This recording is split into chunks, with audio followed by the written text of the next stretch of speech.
My daughter only scored a 99 on a test, and my husband punished her for it all night. He made her stand for hours and it triggered a heart attack. When she called him for help, he was busy tutoring his old flame son and hung up, telling her to drop dead if she was going to be so dramatic. She died on the first day of her winter break. My daughter died on the first day of winter break. It was also her birthday. I was out of town for work. The day before, I'd called her, promising I'd be back for her birthday. On the phone, her voice was so soft.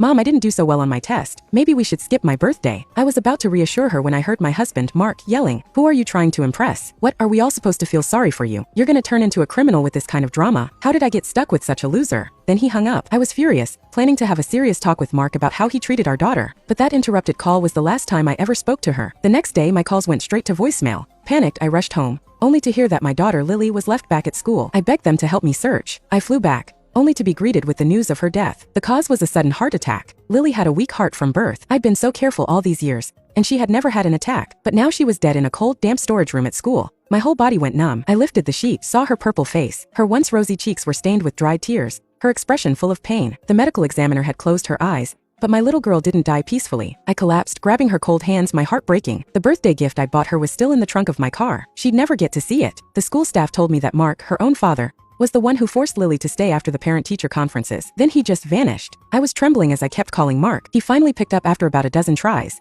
"What is your problem, Sarah? Why are you calling me so much? Don't you know Jake is studying?" Jake was Lily's classmate, someone Mark always favored. I never understood it until I found out he was the son of Mark's high school sweetheart, Beth. I demanded an explanation, but Mark had a response. "Jake just transferred and I'm his teacher, so yeah, I'm gonna keep an eye on him." Don't be so freaking judgmental, Sarah. Jake wasn't a great student. Mark tutored him every day, showering him with encouragement while he had nothing but criticism for Lily. I tried to talk to him about it. He snapped, "I'm the teacher here. My daughter is a mess. I have to keep her in line. Otherwise, she'll grow up to be some useless piece of trash. Look at Jake, he's improving, but look at Lily. It's embarrassing." And now, even now, he's still talking about Jake. I yelled, "Mark, how can you be so cold? You left her at school by herself. Don't you know? Stop screaming." Mark's voice was sharp. "That little brat is a liar. She was just trying to get attention. She only got third on her test. You've spoiled her rotten. She's been faking it all her life. She says she's dying.